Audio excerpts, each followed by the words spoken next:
پرورش کیسے کریں گے، اولاد کی تربیت کیسے کریں گے؟ بہت خوب. سرکار غوث اعظم رضی اللہ تعالیٰ عنہ کی ماں اتنی نیک اللہ کی ولیہ، آپ کے باپ اللہ کے ولی، اور جب یہ دونوں ملے، سائنس بھی بولتی ہے کہ جہاں دو سمندر ملتے ہیں، سمندر جانتے ہیں دو سمندر، جب 7 سمندر ہے نا، 2 سمندر جہاں ملتے ہیں وہاں نایاب موتی پیدا ہوتا ہے. 2 سمندر جب ملتے ہیں تو نایاب موتی پیدا ہوتا ہے، جس کی کوئی قیمت نہیں ہوتی ہے، بیش قیمت ہے وہ، اسے کوئی خرید نہیں سکتا. کسی خزانے میں اتنا خزانہ نہیں جو اس موتی کو خرید سکے. حضرات یہ 2 سمندر،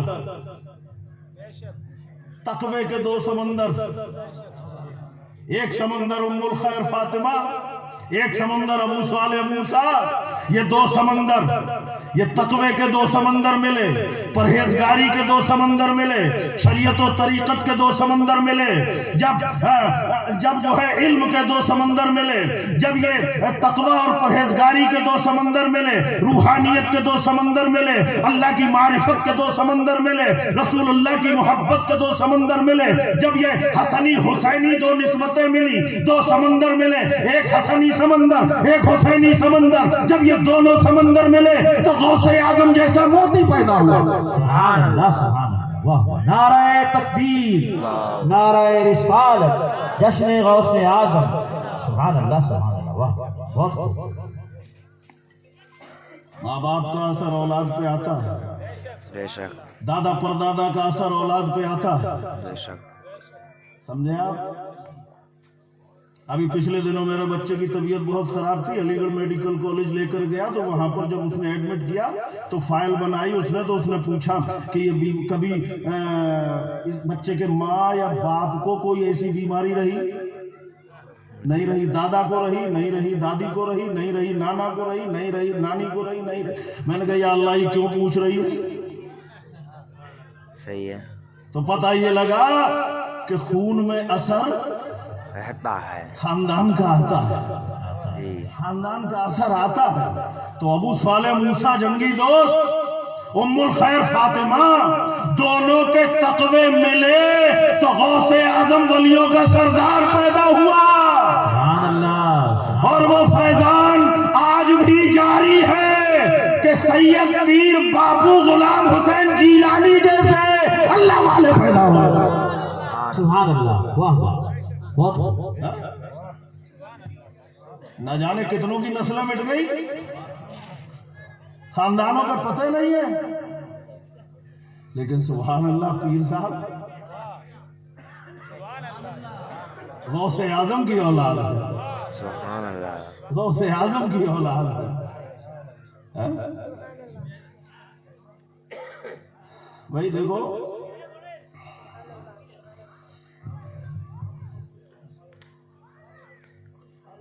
آپ بزرگ صاحب ہیں، آپ کے پوتے ہیں، ہے نا؟ کوئی کام ایسا ہے جو آپ نہیں کرنا چاہتے ہو اور کوئی آپ سے پیچھے پڑ لگا ہوا ہے اور آپ نہیں کرنا چاہتے ہو، منع کر دیتے ہو. لیکن اگر آپ کا پوتا ضد کرے کرنا پڑے گا نا.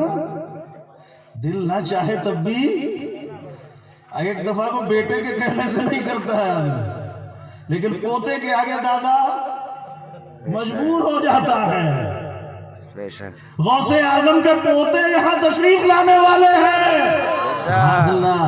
ارے غوث اعظم کا فیض لے لو، ارے مانگ لو. غوث اعظم دے دے تو ٹھیک ہے، نہ دے تو ان کی نسبتوں سے لے لو. سبحان اللہ سبحان اللہ. بھائی کیا نکتا ہے. واہ واہ یہ آسانی سے دلوا لیں گے. بہت اچھے. سبحان اللہ. ان کے دادا ہیں، ہماری تمہاری مانے نہ مانے، لیکن ان کی بات کو ٹالیں گے نہیں. بہت اچھے بہت خوب. غوث اعظم تک، اور غوث اعظم سے اوپر تو پھر سبحان اللہ سبحان اللہ، وہ امام حسن مصطفیٰ، وہ حسین شہید کربلا، سبحان اللہ. اور اوپر چلے جاؤ علی مرتضیٰ، وہ سیدہ فاطمہ زہرا، سبحان اللہ، اور وہ کس کی لخت جگر ہے؟ رسول اللہ صلی اللہ علیہ وسلم۔ واہ واہ واہ واہ واہ، اور جو رسول اللہ کی بارگاہ میں پہنچ جائے وہ خدا کی بارگاہ میں پہنچ گیا۔ سبحان اللہ، خدا خدا کا یہی ہے در، نہیں اور کوئی مفر مقر، جو وہاں سے ہو یہی آ کے ہو، جو یہاں نہیں تو وہاں نہیں۔ سبحان اللہ، سبحان اللہ۔ میرے بھائی تو یہ نسبت غوث اعظم کی۔ اب ہر آدمی یہ چاہتا ہے کہ میری اولاد نیک ہو، چاہتا ہے نہیں چاہتا ہے؟ اولاد اچھی، اگر اولاد کو اچھا بنانا چاہتے ہو تو خود اچھا بننا پڑے گا۔ بے شک، یہ ہمارے بچے جو ہیں نا، ان کی فطرت ہوتی ہے بچوں کی، یہ وہ نہیں کرتے ہیں جو ہم ان سے کہتے ہیں۔ ماں باپ ہو، استاد ہو، کوئی ہو، یہ کہنے سے نہیں کرتے، بلکہ بچوں سے کہنے کی ضرورت ہی نہیں پڑتی ہے۔ بچے وہ کرتے ہیں جو کرتے ہوئے دیکھتے ہیں۔ ماں باپ کو جیسا کرتے دیکھتے ہیں نا بچے، وہی کرتے ہیں۔ استاد کو جو کرتے دیکھتے ہیں نا، وہی کرتے ہیں۔ اسی لیے ماں باپ کو بھی باعمل ہونا چاہیے، استاد کو بھی باعمل ہونا چاہیے۔ بے شک، بہت خوب۔ جو عام رواج کے مدرسے چل رہے ہیں ان میں ایک وجہ یہ بھی ہے کہ استاد بے عمل ہے تو شاگرد بھی بے عمل ہو رہے ہیں۔ انہیں ڈنڈے کے زور پہ نمازیں پڑھوائی تو جاتی ہیں، لیکن وہ کب تک پڑھوائیں گے بھائی؟ لیکن جہاں استاد باعمل ہے، استاد پرہیزگار ہے، وہاں مدرسوں میں بچوں پر ڈنڈا نہیں چلانا پڑتا ہے کہ نماز پڑھو، بلکہ وہ دیکھتے ہیں استاد پڑھ رہے ہیں تو ہمیں بھی پڑھنا ہے۔ واہ واہ، بے شک بے شک۔ اور ایسے ہی آپ نے چھوٹے بچے دیکھے ہوں گے، گھر میں ماں نماز پڑھنے کے لیے کھڑی ہو تو بچے دیکھا دیکھی اس کو برابر میں آ کے بے شک، کھڑے ہو جاتے ہیں، نہیں ہو جاتے؟ نماز پڑھنا نہیں جانتے لیکن نقل کرتے ہیں۔ یہ بچوں کے گھر کی تعلیم ہے، اور جو گھر سے تعلیم ملتی ہے نا وہ کبھی ختم نہیں ہوتی ہے۔ مدرسے کی تعلیم بعد میں ہے، یونیورسٹی کی تعلیم بعد میں ہے، پہلے گھر سے جو بچہ تعلیم لے کر آتا ہے، باپ جھوٹ بول رہا ہے، بچے کو سچا کیسے بنائے گا؟ باپ دھوکے بازی کر رہا ہے، بچے کو اچھا کیسے بنائے گا؟ باپ بے ایمانی کر رہا ہے، بچے کو ایماندار کیسے بنائے گا؟ اور میرے بھائیوں، سرکار غوث اعظم کے والد بزرگوار نے آپ کی تربیت کیسی کی جانتے ہو؟ والدہ نے کیسے تربیت کی؟ وہ آپ نے سنا ہوگا واقعہ، پڑھنے کے لیے بھیجا تھا، 40 اشرفیاں دی تھی، بے شک، دی تھی؟ بے شک، یہ دینار تھا، دینار 40 دینار، یہ چھوٹی موٹی رقم نہیں تھی، سونے کا سکہ ہوتا تھا۔ واہ واہ واہ واہ، جھوٹ نہیں بولے، سچ بولے، جھوٹ بولتے تو اپنا مال بچ جاتا، اور سچ بولے تو 40 چوروں کو ایمان نصیب ہو گئے۔ سبحان اللہ، سبحان اللہ، واہ، اور سب کا سامان بھی واپس ہو گیا۔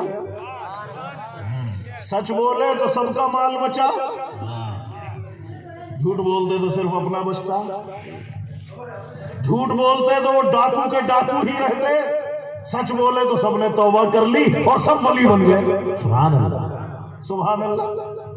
جب بغداد شریف پڑھنے پہنچے، اے مالپورہ کے لوگوں، مدرسہ چلاتے ہو، بچے تمہارے پڑھ رہے مدرسے میں، تعلیم کے لیے کیسی محنتیں کرنا پڑتی جانتے ہو؟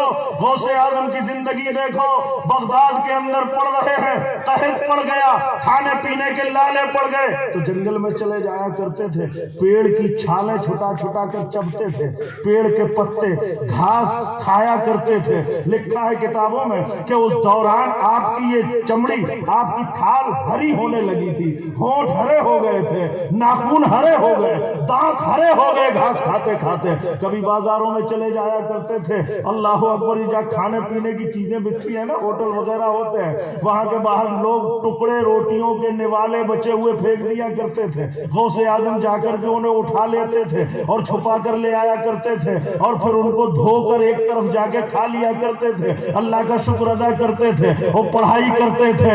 اتنی تکلیفیں اٹھائیں لیکن علم دین نہ چھوڑا۔ چھوڑا، پڑھائی نہ چھوڑی، علم نہیں چھوڑا. ہم کہہ دیں گے کہ اپنے بچے کو اس حال میں ہم نہیں پڑھا سکتے، لیکن غوث اعظم کوئی فقیر گھر کے نہیں تھے، غوث اعظم کسی محتاج کے بیٹے نہیں تھے، غوث اعظم کوئی غریب نہیں تھے بلکہ زمیندار گھرانے کی اولاد تھے.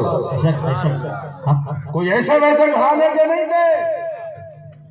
اگر کوئی غریب اور معمولی انسان ہوتے تو 40 دینار رکھ کر لے جاتے. سونے کے سکے اس دور میں آدمی کو ایک ایک سکہ زندگی میں اکٹھا کرنا مشکل ہوتا تھا. زندگی بھر میں کوئی ایک دینار اکٹھا نہیں کر پاتا تھا، جمع نہیں کر پاتا تھا. اور یہ چھوٹا سا بچہ 40 دینار لے کے جا رہا تھا. کیسے گھرانے کے ہوں گے، اللہ اکبر. لیکن دنیا کو چھوڑا، علم سے محبت کی، مدرسے میں پڑھتے رہے اور فرماتے میں پڑھتا رہا یہاں تک کہ کتب بن گیا. سبحان اللہ، سبحان اللہ، اللہ اللہ. تو میرے بھائیوں، سرکار غوث اعظم رضی اللہ تعالی عنہ کہ ماں باپ نے اپنے بچے کی کیسی تربیت کی اور کیسا بنایا، کیسا ڈھالا. ایک واقعہ میں نے اور پڑھا، میں آپ کو سناتا چلوں اور اس کے بعد میں انشاءاللہ اپنی تقریر ختم کروں. آپ چھوٹے سے تھے، آپ کے والد ماجد بھی اللہ والے، سبحان اللہ. آپ نے اپنے والد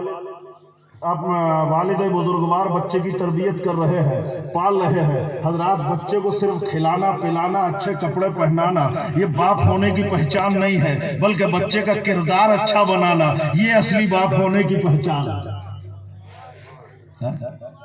ہم نے اپنے بچے کو بہت علم دلا دیا، ڈاکٹر بنا دیا، MBBS کرا دیا، BUMS کرا دیا، PhD کرا دی، MA کرا دیا، MSc کرا دی، تمام ڈگریاں دلا دی. لیکن ہم دیکھتے ہیں ہمارا بچہ کھڑے کھڑے پیشاب کر رہا ہے، کھڑے کھڑے پیشاب کر رہا ہے. نہیں، آپ نے جانوروں کو بھی پیشاب کرتے دیکھا ہے؟ نہیں دیکھا ہے؟ جو صفائی پسند جانور ہیں، آپ نے بکری کو پیشاب کرتے دیکھا؟ پیشاب کرتے ٹائم کتنا جھک جاتی ہے، جھک جاتی ہے نا. کیوں جھکتی ہے؟ تاکہ پیشاب کی چھینٹیں نہ لگیں. پیشاب کی آپ آزما کے دیکھنا، یہ پکی زمین ہے، وہاں مٹی پڑی ہوئی ہے، تو بکری یہاں پیشاب نہیں کرے گی، یہاں سے وہاں جا کے کرے گی تاکہ میرے اوپر چھینٹیں نہ آ جائیں. بکرے کو پیشاب کرتے دیکھو، جب پیشاب کرتا ہے تو ٹانگیں اپنی پھیلا لیتا ہے کہ چھینٹیں نہ آ جائیں میرے اوپر. کتے کو پیشاب کرتے دیکھا ہے؟ کتا ایک ناپاک جانور ہے، اس بھیگا ہوا اور گھر میں رکھنے کا حکم بھی نہیں ہے، لیکن آپ دیکھو پیشاب سے کتنا بچتا ہے کہ ٹانگ اٹھا کے پیشاب کرتا. جی بے شک. کیوں کرتا ہے؟ اس لیے کہ چھینٹیں نہ آ جائیں، پیشاب کی چھینٹوں سے بچتا ہے. ارے یہ جانور پیشاب سے اتنی نفرت کرتے ہیں، اے انسان تو اپنی پینٹ میں لے کر گھوم رہا ہے. بے شک، بے شک، بہت خوب. جو کام کتا نہیں کرتا ہے وہ تو کر رہا ہے. کیا بات. یہ پیشاب جانتے ہو؟ ذرا حکمت پڑھو، طب کی کتابیں پڑھو. اس پیشاب کے اندر بے شمار کیٹاڑو ہوتے ہیں، ایک طرح کا تیزاب ہوتا ہے. یہی وجہ ہے آج آپ سن رہے ہو نا کہ فلاں کی اولاد نہیں ہو رہی، اور اس کی شادی کو 5 سال ہو گئے ابھی تک کوئی بچہ نہیں ہوا. اور وجہوں میں سے ایک وجہ یہ بھی ہے جو پیشاب بھرے پھر رہا ہے، استنجا نہیں کرتا ہے، پانی سے دھوتا نہیں. یہ پیشاب کی کیٹاڑو بچہ پیدا کرنے والے کیٹاڑوؤں کو ختم کر دیتے ہیں. سمجھ رہے آپ؟ ہاں، یہ نقصان ہے اس کا. اور مرنے کے بعد کیا نقصان ہوگا؟ حضور صلی اللہ علیہ وسلم قبرستان سے گزر رہے، 2 قبروں کے پاس جا کر آپ کھڑے ہو گئے. ایک پیڑ سے آپ نے ایک ٹہنی توڑی، اس کے 2 حصے کیے، ایک ٹہنی کا ٹکڑا اس قبر پہ ڈال دیا، ایک ٹہنی کا ٹکڑا اس قبر پہ ڈال دیا، اور وہاں سے چلے گئے. صحابہ نے عرض کیا، یا رسول اللہ، آج آپ نے یہ نیا کام کیوں کیا ہے؟ میرے آقا نے فرمایا کہ ان دونوں قبر والوں پر عذاب ہو رہا تھا، میں نے ہری ٹہنی توڑ کر ڈال دی. یہ جب تک گیلی رہے گی، یہ جب تک تر رہے گی، یہ جب تک ہری رہے گی، اللہ کا ذکر کرے گی، قبر والوں کے عذاب میں کمی ہو جائے گی. اور حضور نے فرمایا ان پر عذاب کسی بڑے گناہ کی وجہ سے نہیں ہو رہا تھا بلکہ پیشاب کے قطروں کی وجہ سے ہو رہا تھا. اللہ، پیشاب کے قطروں کی وجہ سے عذاب ہو رہا تھا. تو اس عمل سے یہی تو ہم اہل سنت نے لیا کہ بزرگوں کے مزاروں پر اپنے ماں باپ کی قبروں پر ہم پھول ڈالتے ہیں. کیا ڈالتے ہیں؟ پھول. خوشبو بھی آئے گی. جب تک تر رہیں گے اللہ کا ذکر کریں گے قبر والے کو سکون ملے گا. سبحان اللہ. بہت اچھے، بہت اچھے. تو میرے بھائیوں اپنی اولاد کو نیک بناؤ، اللہ کے راستے میں ڈالو، مدرسوں کی طرف لے جاؤ، مدرسوں سے جوڑو.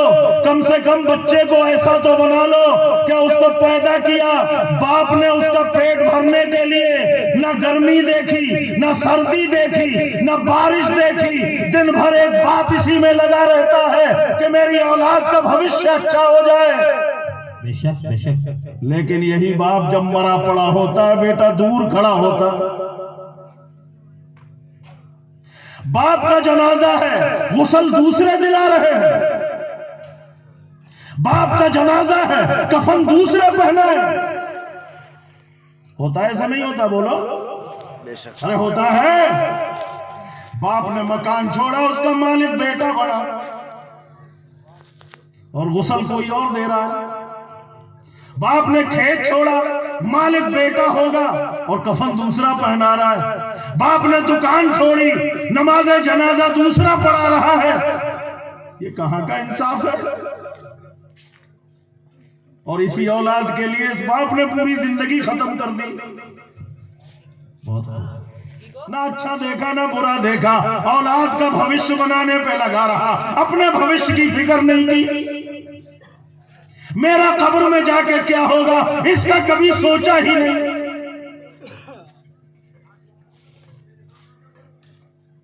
باپ کے جنازے کے قریب نہیں آ سکتا، باپ کے مال پہ قبضہ کرے گا. اگر ایسا ہی ہے تو مکان غسل دینے والے کو دے دے. بے شک. کھیت امام صاحب کو دے دے جو جنازے کی نماز پڑھا رہا ہے. بے شک. بہت کیا بات ہے. بولو. اب ہوا کیا ہے؟ یہ باپ جو مرا پڑا ہے اس نے بیٹے کو اس لائق بنایا ہی نہیں کہ وہ غسل دے سکے. جو اپنا غسل اتار نہ سکے وہ باپ کا کیا اتارے گا؟ بہت خوب. جو اپنی فجر ظہر پڑھتا نہیں ہے باپ کے جنازے کی کیسے پڑھے؟ یہ کمی اسی باپ کی تھی، غلطی اسی باپ کی تھی. ہاں، لوگ ماں باپ کے تو حق بیان کرتے ہیں کہ ماں باپ کا اتنا بڑا مرتبہ اتنا بڑا مرتبہ. ارے ماں باپ کا مرتبہ تو بعد میں ہے، پہلے اولاد کے حق ہے. باپ نے ادا کیے یا نہیں کیے؟ اولاد کو کیسا بنایا؟ قیامت میں 3 سوال ہوں گے جس میں اچھے اچھے الجھ جائیں گے. مولانا صاحب، قاری صاحب، حافظ صاحب، حاجی صاحب، نمازی صاحب سب بڑے بڑے الجھے پڑے ہوں گے. اللہ تعالیٰ فرمائے گا کہ میں نے تمہیں مال دیا تھا کہاں کہاں خرچ کیا؟ بے شک. حساب دو. مال دیا تھا کہاں خرچ کیا؟ ناچ گانوں میں خرچ کیا، جوئے سٹے شراب میں خرچ کیا، عیاشیوں میں خرچ کیا، کہاں خرچ کیا؟ اور وہ لوگ تو بڑے مسکرائیں گے جو کہیں گے کہ ہم نے اپنا پیسہ مدرسے میں دیا، بے شک. سبحان اللہ. ہم نے اپنا پیسہ مسجد میں دیا، ہم نے اپنا پیسہ دارالعلوم کو دیا. اللہ پوچھے گا کہ میں نے تمہیں جوانی دی تھی، اپنی جوانی کیسے گزاری؟ کیا حساب دو گے جوانی کا؟ اللہ فرمائے گا میں نے تمہیں اولاد دی تھی، اپنے پیچھے اولاد کو کیسا چھوڑا؟ کوئی کسی کا حساب نہیں دے گا لیکن اولاد کا حساب ماں باپ دیں گے. بہت خوب. اولاد کو کیسا بنایا، وہاں کیا جواب دیں گے ہم اولاد؟ تو میرے بھائیو اولاد کو اچھا بناؤ، نیک بناؤ تاکہ وہ تمہارے کام آئیں. جب وہ تمہاری قبروں پر جائیں گے تو تمہاری روحوں کو بڑی خوشی ہوگی کہ آج میرا بیٹا میری قبر پر آیا ہے. بڑا نصیب والا وہ باپ ہے کہ جس کے جنازے کو غسل اس کا بیٹا دے. بہت خوب. بڑا نصیب والا وہ باپ ہے جس کے جنازے کی نماز خود اس کا بیٹا پڑھائے. بڑے نصیب والا وہ باپ ہے جس کے جنازے کو خود اس کا بیٹا قبر میں اتارے. سبحان اللہ. اپنے بیٹوں کو اس لائق بناؤ. اللہ تعالیٰ ہم سب کو توفیق عطا فرمائے. ہمیں اور ہماری قیامت تک آنے والی نسلوں کو اللہ تعالیٰ نیک بنائے, اسلام پر استقامت نصیب فرمائے. وما علینا الا البلاغ. السلام علیکم.